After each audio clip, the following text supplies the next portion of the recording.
Podem vos assentar. Pastor Júnior vai ministrar a primeira palestra dessa tarde. Glória. Graça e paz, amados. Deus seja louvado. Os irmãos estão mais distantes, se puderem se aproximar, seria muito bem-vindo. Nós queremos fazer uma oração junto com vocês. Nós estamos falando sobre evangelismo. A evangelização é realmente uma forma de vivermos a vontade de Deus enquanto estamos sobre a face da terra. Então não podemos evangelizar sem o Espírito Santo que nos conduz em missões. E nós sabemos também, já nos foi dito ontem, na primeira preleição com o pastor Armando, que a igreja está em falta em relação à missão, em relação à evangelização deste mundo. E nós precisamos pedir perdão ao nosso Deus. Pedirmos perdão e graça para que haja conserto, para que haja realmente uma reação, para que nossa igreja, a nossa igreja local e a igreja de Cristo, que está acima da igreja local, possa se erguer na atividade da obra do Senhor. Então eu queria convidar você a ficar de pé mais uma vez. Você escolha uma pessoa para orar junto com você. Você não vai orar só agora, de dois em dois. E você vai dirigir uma oração em favor do seu irmão, em favor da sua vida, em favor da sua igreja local. Quem está conosco desde ontem, ou quem por alguma razão não pôde estar, mas estará assistindo às plenárias que ficarão no site e no nosso Instagram, no nosso canal do YouTube, com certeza vai ouvir da parte de Deus mais uma vez, ou pela primeira vez, o que o Senhor tem ministrado aos nossos corações. Mas feche teus olhos, fale com Deus nesse momento, coloque diante de Deus a sua vida, peça perdão, se em algum momento você tem faltado com a atividade evangelística, e peça a Deus, para que Deus tanto use você, como use a pessoa com quem você ora, e use a sua igreja local. Amém? Feche seus olhos e levante sua voz em oração.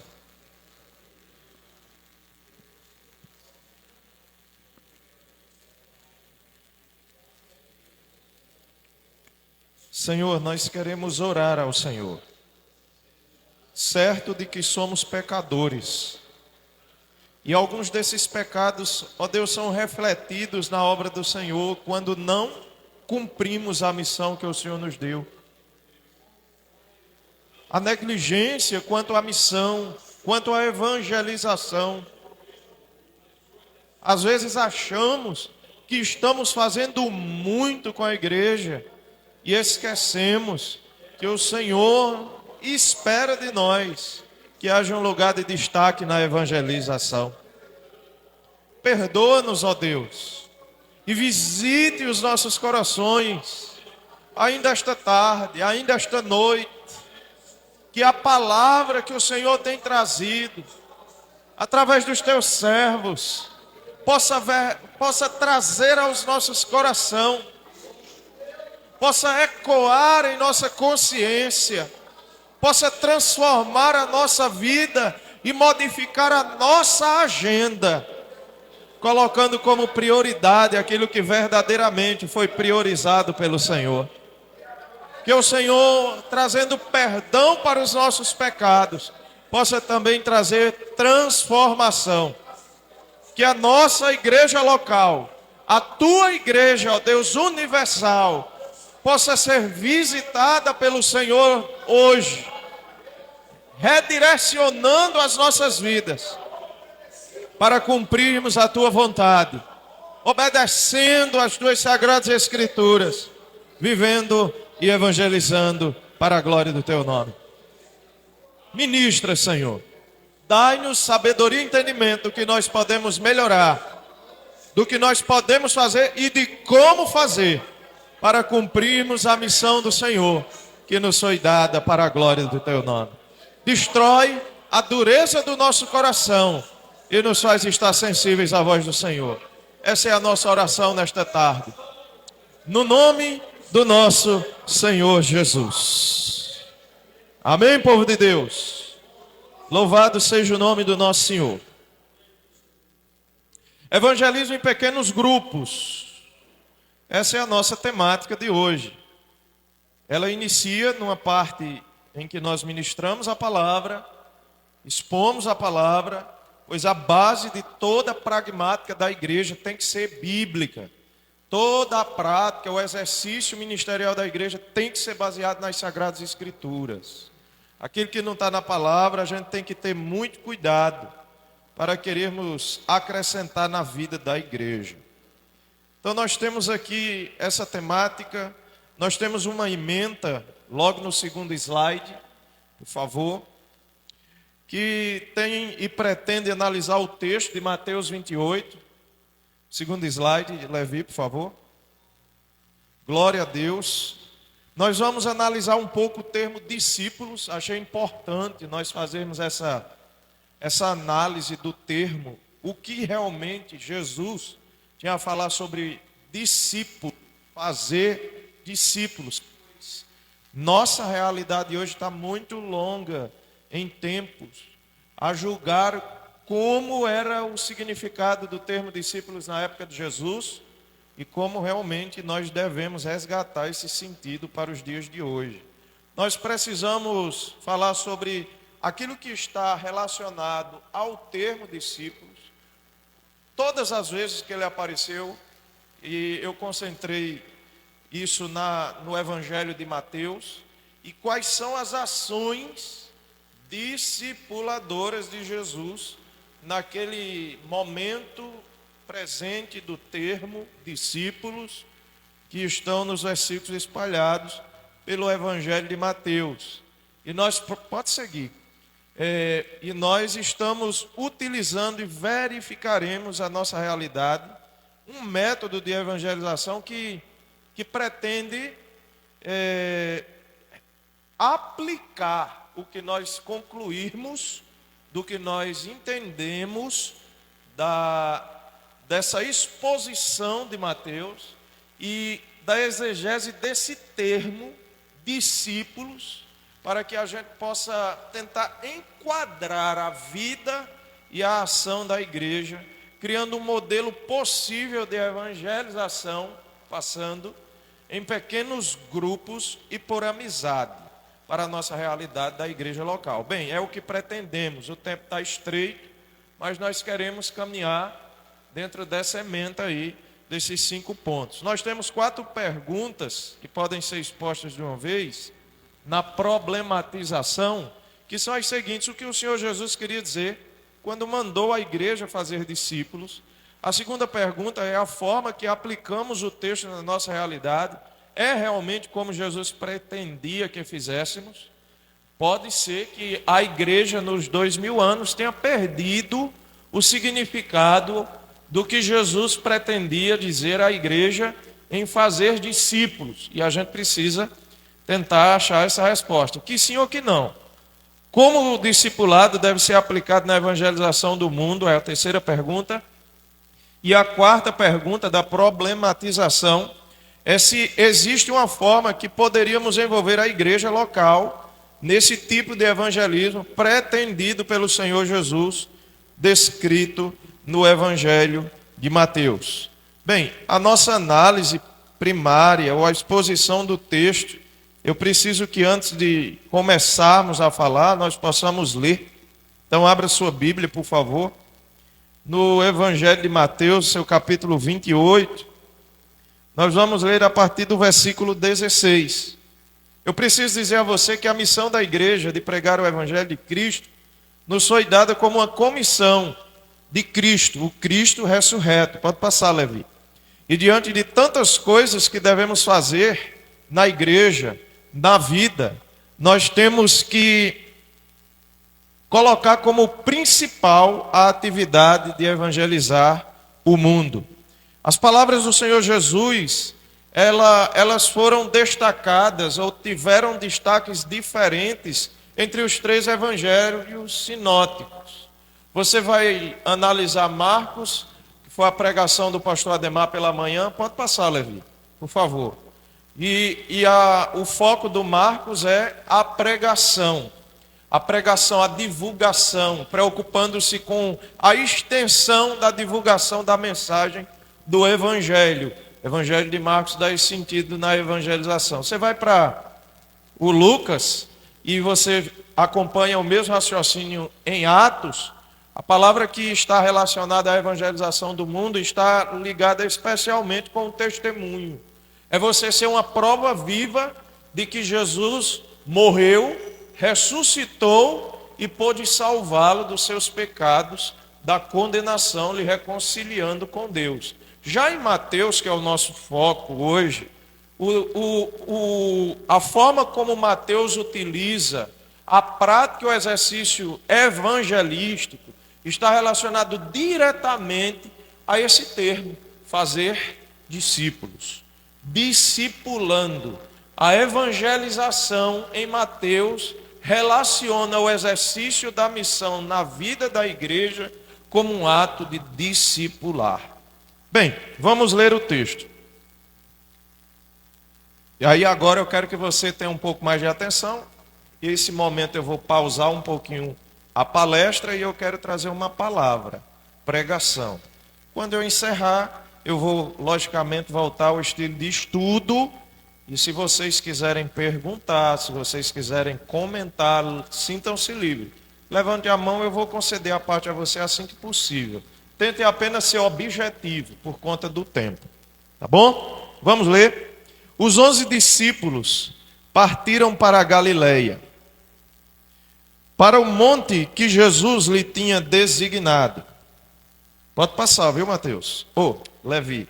É o mesmo, né? De novo, versículo 16. Os 11 discípulos partiram para a Galileia, para o monte que Jesus tinha designado. E quando o viram, o adoraram, mas alguns duvidaram. Chegando-se Jesus, falou-lhe dizendo: é-me dado todo o poder nos céus e na terra. Portanto, ide, ensinai todas as nações, batizando-as em nome do Pai, do Filho e do Espírito Santo, ensinando-as a guardar todas as coisas que eu vos tenho mandado. E eis que estou convosco todos os dias, até a consumação dos séculos. Amém. 3 divisões nesse texto nós temos. A primeira, do versículo 16 e 17, nos mostra o encontro inicial de Jesus e os 11. A segunda parte nós temos quando Jesus revela que agora ele foi ressurreto e ele recebeu todo o poder para o exercício do seu senhorio sobre a vida da igreja, a qual ele tinha iniciado pelo seu sacrifício.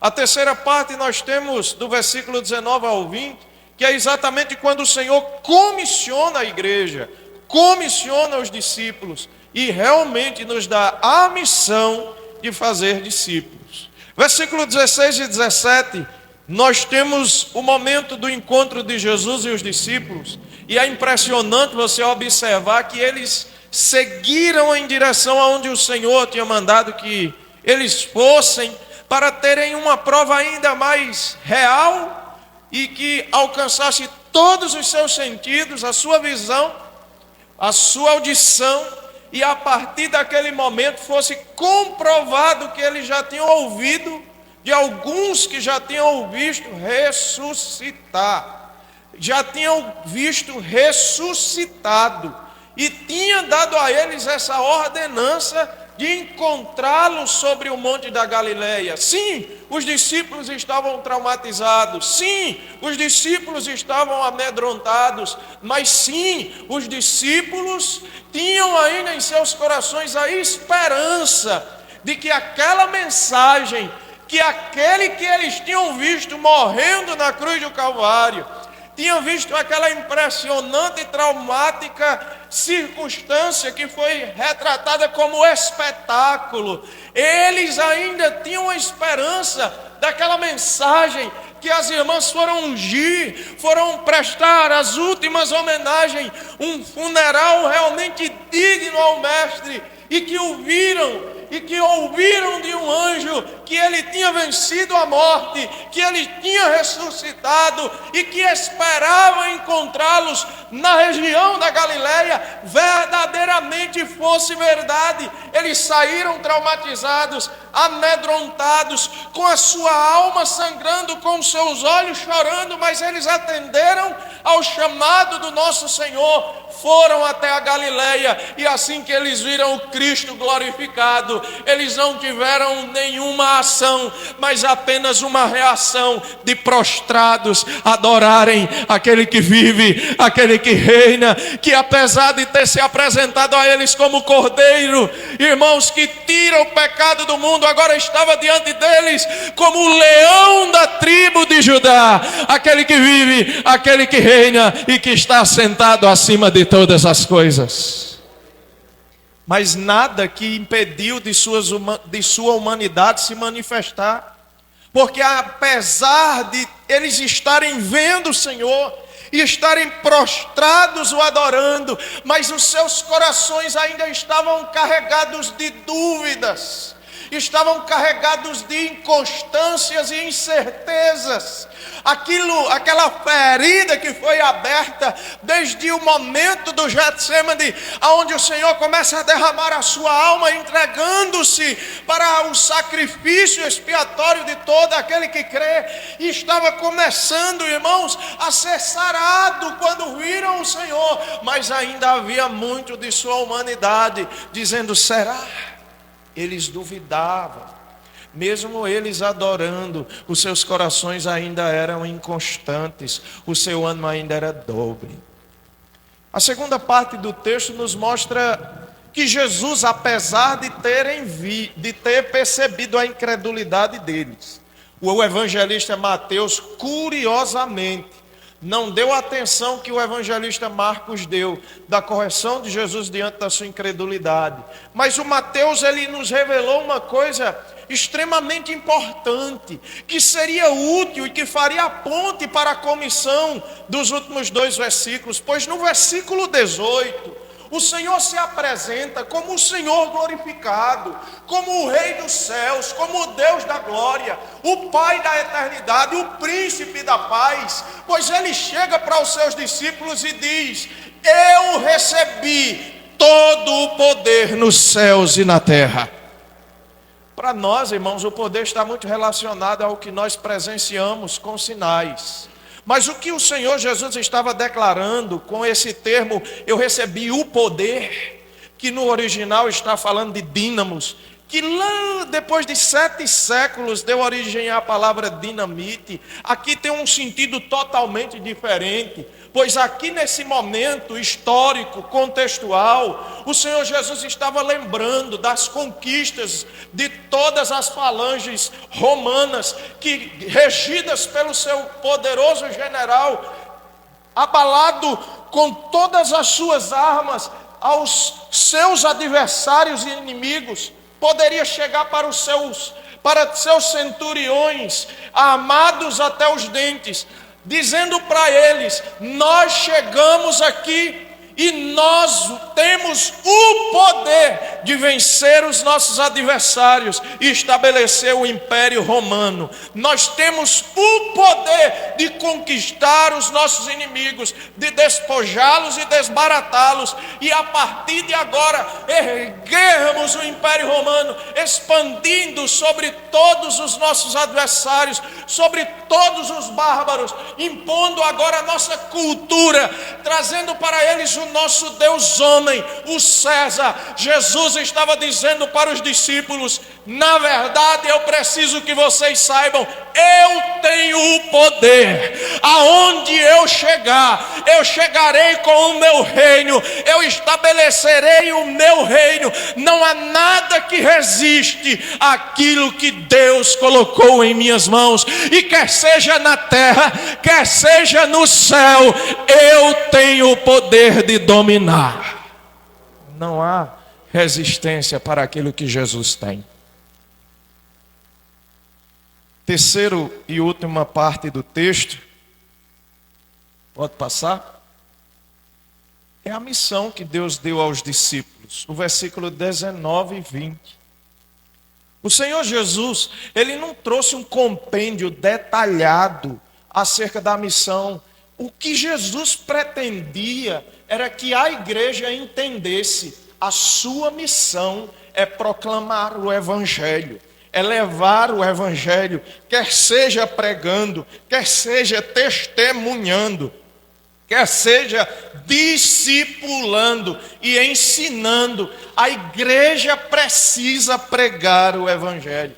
Ela precisa continuar o programa de Deus de salvar os pecadores a partir da mensagem do que Ele fez. O que Ele fez foi tão poderoso, o que Ele fez tem um alcance tão grandioso, que aonde essa mensagem é dita, o poder de conquista exerce sobre a vida do pecador a graça que não permite resistir, e o pecador arrepende-se e é salvo pelo poder do que Jesus fez há tanto tempo, porque ainda hoje o seu poder dura e ele vai durar para todo sempre. Você precisa fazer discípulo, foi o que Jesus disse a cada um dos apóstolos.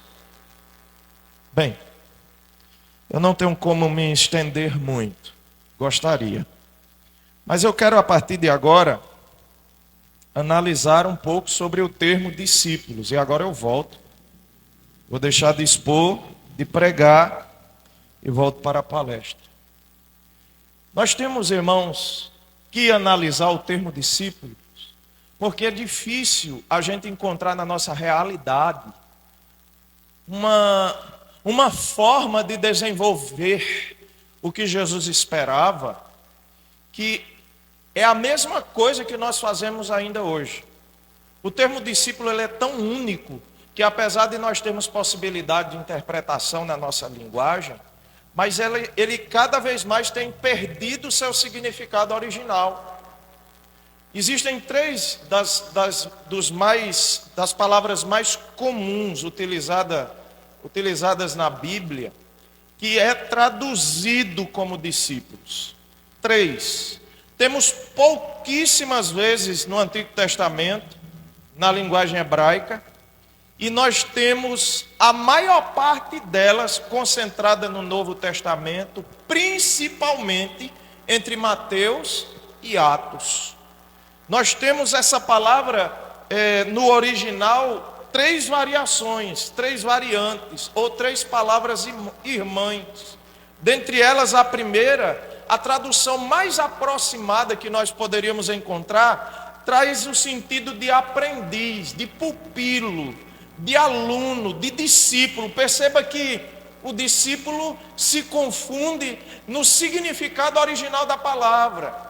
Ele perde os sinônimos, porque na nossa realidade atual ela tem dificuldade de encontrar uma figura, um símbolo na realidade, no dia a dia da vida da humanidade, o que o Senhor Jesus pretendia. O que é um aprendiz? O que é um pupilo? Essa palavra pupilo quase não se usa mais nos nossos tempos. Um aluno se aproxima mais daquilo que nós temos todos os dias nas escolas, nas faculdades e em qualquer outro centro de ensino. Mas será que o discípulo tem a ver realmente com esse aluno? A primeira palavra mais utilizada, ela traz esse sentido, geralmente era utilizada para falar dos 12. Todas as vezes que era falada a palavra discípulos, traduzida na nossa linguagem, principalmente eu utilizei a versão revista e atualizada, ela estava sendo apontada para os 12, os discípulos, os aprendizes, aqueles que estavam com Jesus, aprendendo diretamente com Jesus. Temos um exemplo da palavra discípulos traduzida, e a primeira variante, você está vendo ela ali, matetes, que é em Mateus 11, versículo 1.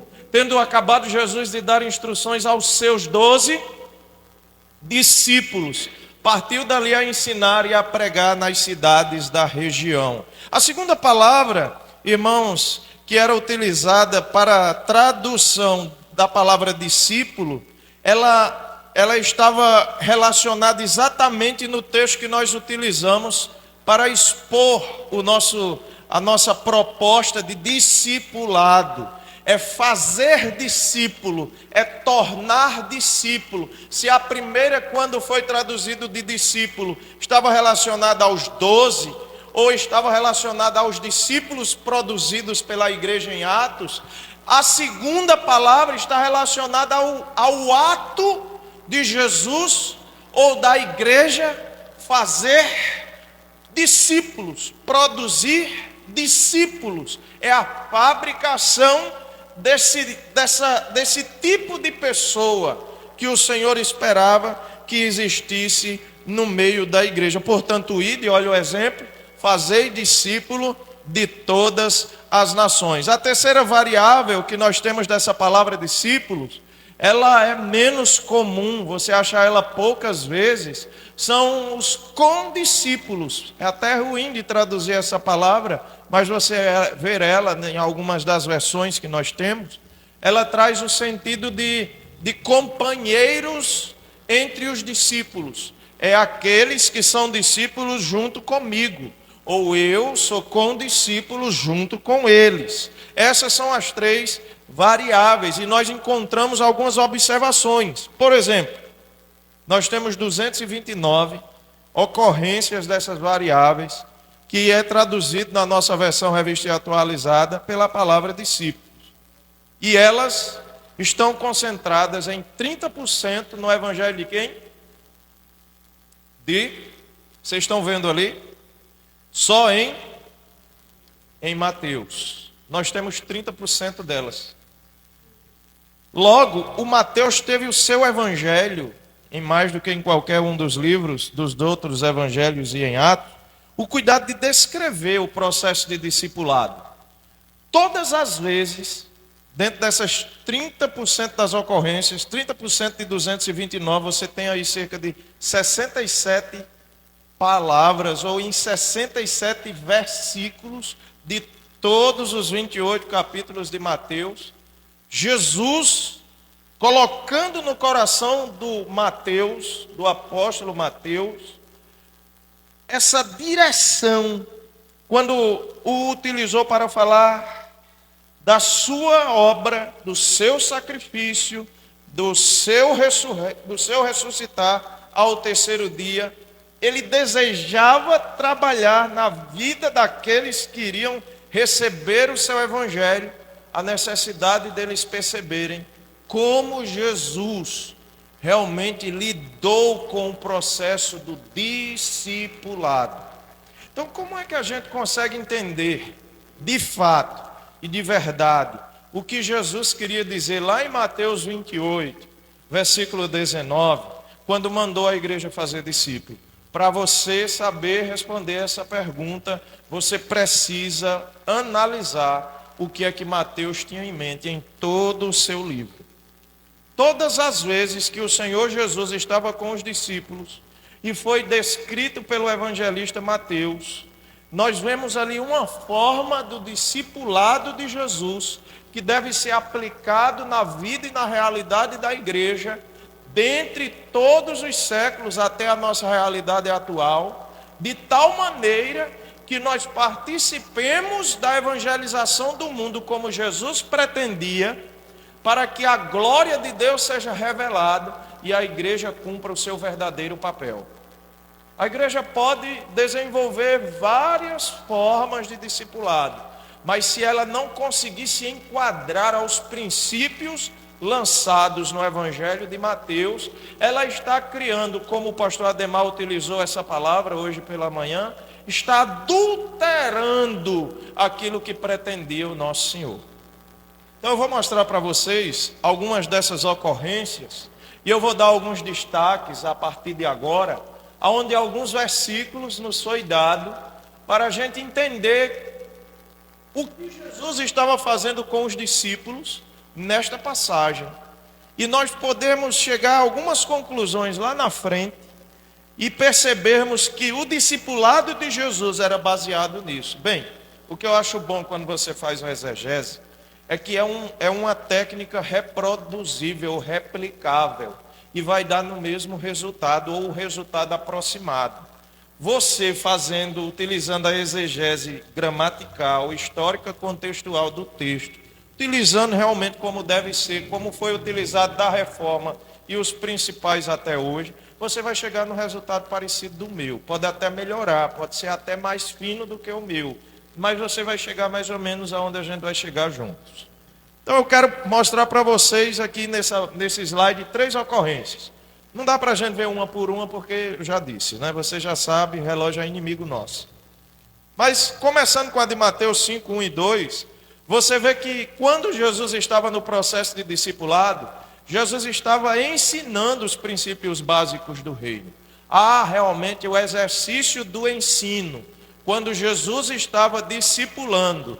Então logo você não pode se esquecer que quando você quer cumprir Mateus 28, 19, você precisa estar consciente que o seu discipulado deve haver ensino, e deve haver ensino de quê? Do conteúdo prescrito pelo Senhor Jesus, que são as bases para uma vida no reino de Deus. Mateus 8, 23, você vê que no processo de discipulado, os discípulos também participavam das tempestades, das dificuldades, dos desafios, dos momentos mais tensos e críticos da vida e do ministério de Jesus. Você encontra várias explicações para a ocorrência daquela tempestade, quando Jesus sai da região da Galiléia e vai até a região de Gádara, e ele expulsa aquele demônio, ou aquela multidão de demônios no Gadareno. Então, entre esse espaço, você tem aquela tempestade, e os discípulos estão vivenciando aquele momento. Jesus não os preservou da tempestade. Ele não criou uma redoma de vidro ao redor dos discípulos, pensando que eles seriam fracos e não suportaria o aprendizado nas piores circunstâncias e situações da vida. O processo de discipulado provoca o envolvimento dos discípulos em situações adversas. O Mateus 10, 1 está mais embaixo. Você vê que o Senhor Jesus ele provoca momentos de estágio supervisionado, quando ele envia os discípulos de 2 em 2 para fazer a obra. Não é algo apenas eu faço, vocês precisam fazer mesmo sem eu estar com vocês. Jesus logo ia deixá-los.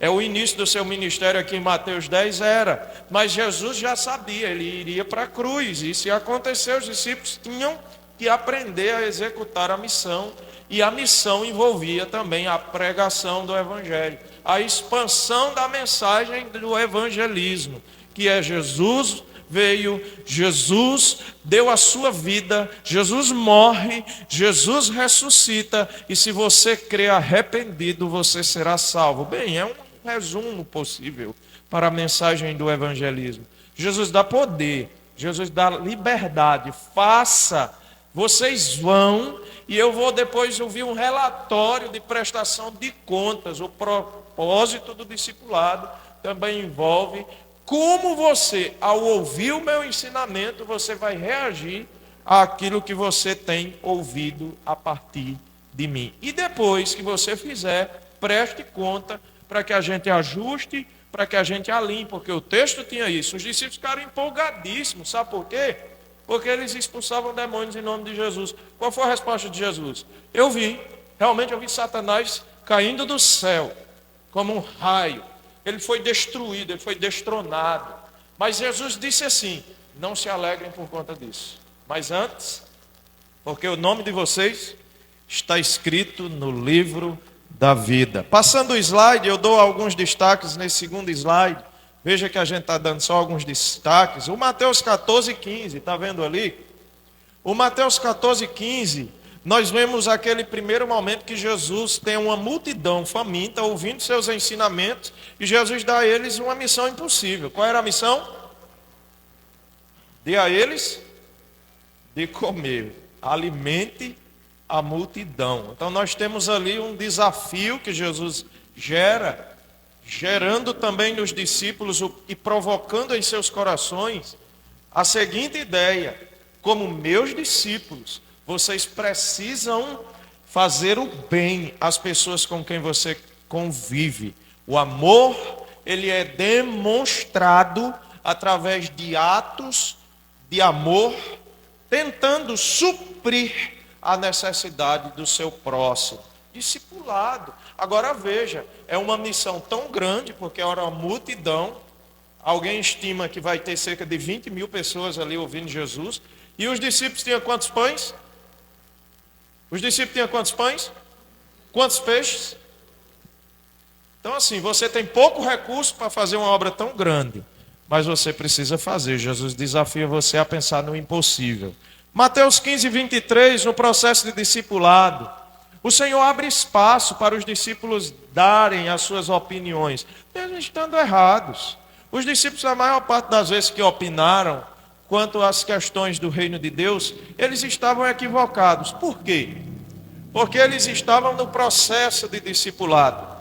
E outra coisa, a base teológica da vida dos discípulos não era os princípios teológicos de Jesus, eram os princípios teológicos do judaísmo, e de um judaísmo que saiu e abandonou o avivamento farisaico, que levava eles a separarem do mundo para terem compromisso com a lei, para chegar àquela aberração desviada dos fariseus da época de Jesus, que abandonaram a separação para a lei e se prenderam ao jugo da tradição, anulando com isso os mandamentos do Senhor.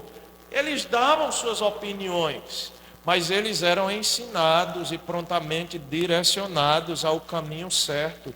No processo de discipulado, nós vamos ver a opinião equivocada de muitos, mas nós precisamos ter a liberdade de expressar o nosso pensamento e temos que ter alguém que, quando nos discipula, nos orienta ao caminho correto. Passando o slide, nós temos Mateus 17, versículo 6. Alguns tiveram experiências gloriosas. No processo de discipulado se estimula. Estava ali Pedro, Tiago e João, alguns, por isso que eu disse só alguns nesse texto, porque tinha 12, só 3 tiveram. Viram o Senhor revelar sua glória, nem que por um momento. Ouviram a voz do Pai declarando que Jesus era o seu Filho amado, trazendo consigo ali o alicerce para doutrinas determinantes do cristianismo autêntico, como a doutrina da Trindade, trazendo para nós a ideia de que o Pai é Deus e que Jesus tem sua mesma essência, apesar de serem duas pessoas distintas, o mesmo Deus. E ali, de uma forma ou de outra, o Espírito promovendo o evento, o encontro dos 3, ou das 3 pessoas da Trindade e dos 3 discípulos mais próximos. Eles têm experiências gloriosas. Não é apenas o natural, não é apenas o lógico, não é apenas o testável, o científico, aquilo que nós tratamos com a lógica, com o conhecimento e com a mente. O discipulado, ele aspira às experiências sobrenaturais, sobre-humanas, que envolve o homem na glória de Deus, que envolve o homem ao poder do Espírito, que envolve o novo discípulo àquilo que é realmente, irmãos, o que o olho não viu e que o ouvido não ouviu, mas o Senhor tem preparado para aqueles que o amam. Mateus 18:1, nós vemos Jesus ensinando um princípio de contraste com os valores do mundo daquela época e os valores do mundo desta época. Jesus está trabalhando a ideia de que o líder na igreja, no corpo de Cristo, no exercício da missão, não é apenas aquele general que comanda e que direciona seus soldados à feitura, mas é aquele que serve. É aquele que está pronto para fazer qualquer coisa, não importa se isso implica você lavar os pés empoeirados, enlameados dos discípulos, ou que fará você assumir o lugar daquele que está posto na cruz, pronto para dar sua vida para o sacrifício do seu rebanho, dos seus discípulos. O processo de discipulado, no próximo slide, eu dou 2 destaques também aqui. Lá no Mateus 23, versículo 1, importante eu dizer para vocês, que Jesus, a gente conversava hoje, eu não sei se aqui ou se lá na mesa do almoço, mas com alguém eu comentei isso. Você vai para o Antigo Testamento, você vê falsos profetas. Você vai para o Novo Testamento, você vê falsos profetas e falsos mestres. Você vem para a nossa realidade atual, você vê pessoas ensinando todo tipo de evangelho que não tem nada a ver de Jesus. Você vê muitas pessoas sendo pregados e rotulados como Cristo, formulando como o Senhor da igreja, mas na verdade nem o Cristo que eles pregam é verdadeiro, nem a igreja deles é a igreja do Senhor Jesus Cristo. Então assim, Jesus ele no processo de discipulado ele também aponta o que está errado e quem está errado. As falsas doutrinas e os falsos mestres. Mateus 26, 56, você vê que já está no final dos evangelhos. É uma das últimas ocorrências da palavra discípulos no evangelho de Mateus. E sabe o que aqui nos foi dito, irmãos? Que os discípulos, quando viram Jesus sendo preso, fizeram o quê? Fugiram.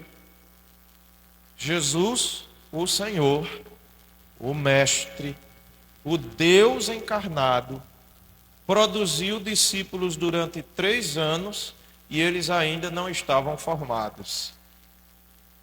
Jesus, a partir dali, ele vai morrer na cruz, ele vai ressuscitar e vai encontrar com eles dizendo, do jeito que eu fiz discípulos, como eu fiz com vocês, vocês precisam fazer a partir de agora. Eu vou dispor esses slides para quem quer. Então, se você quiser olhar o que cada um dos versículos diz, você vai entender mais ou menos, ou melhorar e afinar a sua compreensão do que é que Jesus queria quando disse, faça discípulos. Quando você for evangelizar o mundo, faça discípulos. É desse jeito o meu processo. Bem, mas eu preciso chegar a algumas conclusões. Próximo slide. Observações acerca do tipo de discípulo utilizado por Jesus em linhas gerais. Primeira observação que eu faço é que ele escolheu alguns homens e era escolhido por outros para uma vida de convivência e ensinamentos. Você vê essas duas palavras, elas estão atreladas na raiz do sentido do discipulado. Convivência e ensinamento. Não é apenas o modelo de ensinamento utilizado na pós-reforma, nas universidades que foram e que surgiram por influência do protestantismo, o modelo único que o Senhor espera por nós, sala de aula e os aprendizes ou os alunos. Porque Jesus, no seu discipulado, ele pretendia ensinar convivendo. Não era apenas um ambiente controlável. Você vê, às vezes Jesus estava ensinando os discípulos aonde? Num barco, cheio d'água, eles morrendo de medo de morrer, e ele dizendo, homens de pequena fé, por que vocês duvidam? Essa convivência do mano a mano, ela é algo que você consegue no tato, na própria leitura da Bíblia você perceber. A convivência e o ensinamento. Você vê ora Jesus chamando discípulos e você vê também alguns discípulos que vieram sem ele chamar.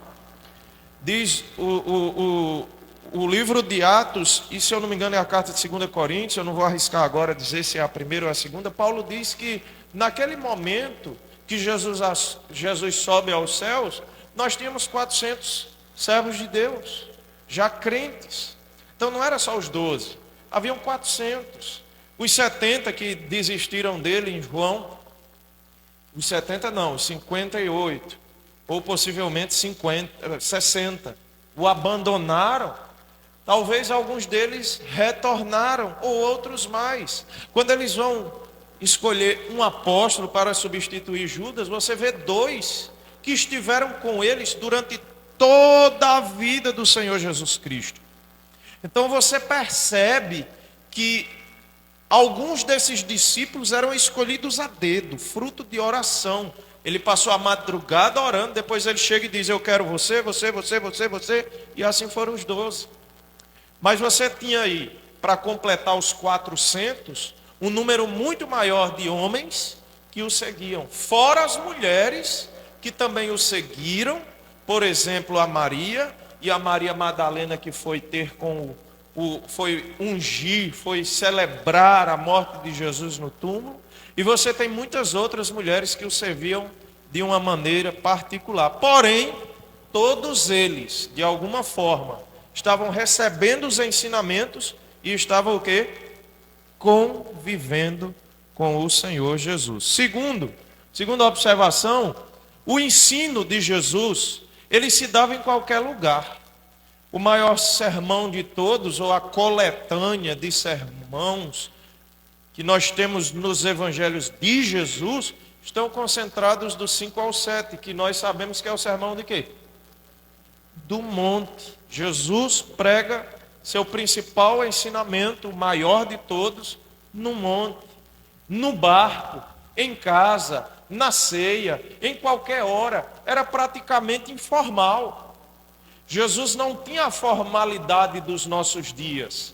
Jesus convivia e todas as oportunidades que ele tinha, ele estava ensinando. Veja, numa ceia, na casa de Simão, o fariseu, estava Jesus ensinando como ele ama a quem ele mais perdoa pecados.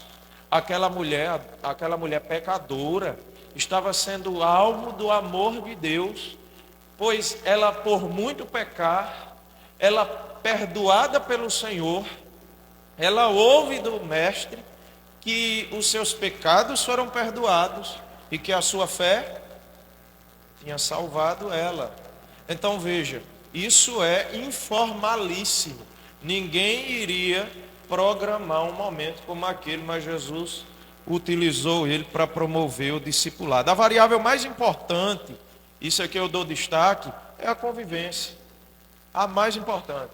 É claro que a comunicação da vida e o exemplo estavam envolvida nessa convivência, e essa era a didática utilizada pelo Nosso Senhor. A forma que ele ensinava era o seguinte: eu ensino a você esse princípio, podem olhar para mim. Vocês vão ver eu vivendo esse princípio. Você vê Jesus respondendo uma pergunta dos herodianos acerca do tributo, e ele diz: é justo, pague a César o que é de César e a Deus o que é de Deus.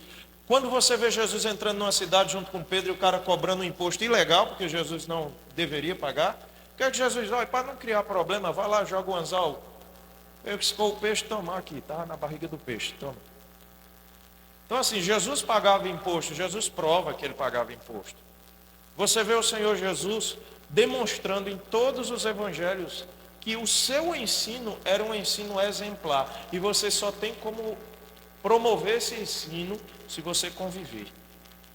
Se você não convive com as pessoas que você discipula, esse não é o discipulado que Jesus utilizou nos evangelhos e que ele espera de você e de mim que a gente pratique. Eu achei interessante uma vez uma aula no seminário, isso já faz 15 anos. Enfim, o pastor disse assim: para você ser pastor no sertão, você tem que abrir as portas de sua casa. Eu achei isso muito estranho, porque eu venho de cidade grande que a gente tem que colocar o quê? O cadeado. Então assim, hoje de uma forma mais depurada eu entendi o que ele quis dizer. Você não tem como você promover o discipulado se você não trazer as pessoas para o seu convívio direto. Isso significa dizer você conviver com essa pessoa constantemente. Não quer dizer que a pessoa vai trazer a mudança para a sua casa. Bem, seria muito radical se assim fosse. Mas a convivência de você estar na casa dele, de ele estar na sua casa, dele estar com você na vida diária, na convivência, na praça, nos momentos de férias, nos momentos de folga, dividindo o churrasco, nos momentos em que você está promovendo o lazer, o momento em que você está almoçando, e não é só ele na sua casa, você também comer da feira dele. O discipulado envolve convivência. Essa era a didática de Jesus. Essa era a didática de Jesus. Totalmente diferente do que eu estou fazendo agora. Eu posso aqui ensinar vocês, mas vocês só vão saber realmente como eu aplico isso à minha vida se vocês andarem comigo. Mas como o processo de discipulado é dinâmico, Jesus também tratou isso. Ele utilizou uma estratégia de um pequeno grupo, mesmo tendo um grupo maior. Você pode não ser responsável pelo discipulado de todo o rebanho, mas você precisa ter algumas pessoas durante toda a sua vida ensinando os valores do reino que você aprendeu e vive, para que ele também possa replicar na vida dele. É interessante observar também que as situações de crise e problemas sempre eram aproveitadas como uma oportunidade de ensiná-los. Não era descartável. O fazer o bem às pessoas, daqui a pouco eu vou liberar vocês para o intervalo, eu vou adiantar só um pouquinho aqui. O fazer o bem às pessoas, pode passar, Levi, também era uma forma clara de demonstrar a formação que os discípulos dele tiveram. Pode passar todo o segundo slide, deixar só ele já todo aberto. Eu vou só ler aqui alguns destaques. Está ali o primeiro falando que precisa dizer que o que está errado. Não é só dizer o que está certo, tem que dizer o que está errado também. Tem cuidado com esse negócio que diz aí, pare de sofrer. Não, você vai sofrer. A gente tem que ter tempo para dizer isso para as pessoas. Porque isso é uma falsa profecia, um falso ensinamento. Jesus mesmo disse, no mundo tereis o quê? Irmãos, olha, uma das questões que eu tenho me inquietado hoje, que o pastor Armando, o pastor Ademar trouxe ontem e hoje, é a falta de trabalhadores. E eu culpo a igreja por isso. Porque a teologia que nós temos pregado, ela tem trazido para a igreja um comodismo da vida fácil. E fazer a obra de Deus não é fácil, é difícil, é árduo. Quem quer mais fazer a obra de Deus? Se é difícil fazer. Quem quer ser pastor? Missionário, missionária, não ter o ganho por certo, não ter a vida por preciosa, ir para onde Deus mandar, nos rincões, no interior, nos altos, no pé de serra, lugar onde o carro não chega, só vai se for de moto e trepidando bastante. Meu irmão, não quer vida fácil. Culpa de quem? Da teologia que às vezes a gente prega. É só vitória, vitória, vitória, vitória, vitória. Cara, o cara derrota a coluna quando vai subir a serra. Não é vitória, não. A cruz, sim. A cruz, nós entendemos o sentido que foi a maior de todas as vitórias. Mas você está pensando que a cultura de quem estava ali estava vendo vitória em Cristo? Não, foi a maior de todas as derrotas. A impressão deste século é contrária ao que Deus pretendia na vida da igreja. Tem que perder tempo e se sacrificar para que isso aconteça. Fizeram estágio missionário, onde 2 em 2 iam e anunciavam o evangelho. O último que nós temos aí, ou o penúltimo, mesmo no fim do processo do discipulado, os discípulos não eram perfeitos. E nunca vão ser. Vão? Quem se arrisca a dizer que é um discípulo perfeito de Jesus? Palavras de destaque, próximo slide. Estou já parando para vocês irem tomar um café preto bem forte. Eu pedi à irmã, irmã, está lá, o café é forte e tem o extra forte. Senhora, faça o extra forte para ditado, que é para os irmãos não dormir. E a senhora separa uma caneca especial para o pastor Edilson.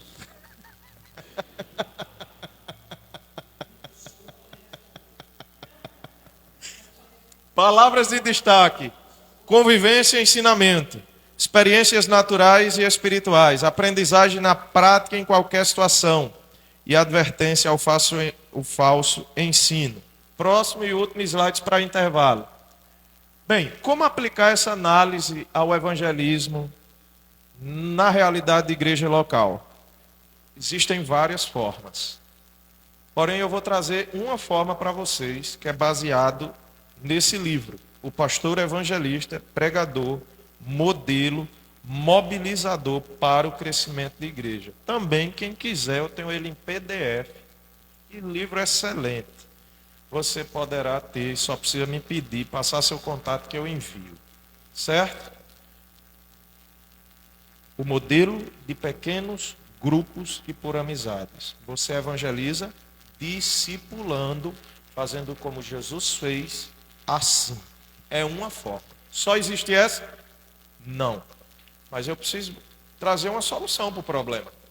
Essa aqui é uma possível solução. Tá bom? Então, 15 minutos. Ó, pega o corredor aí, ó. Toma um cafezinho, volta. 15 minutos. Tá bom?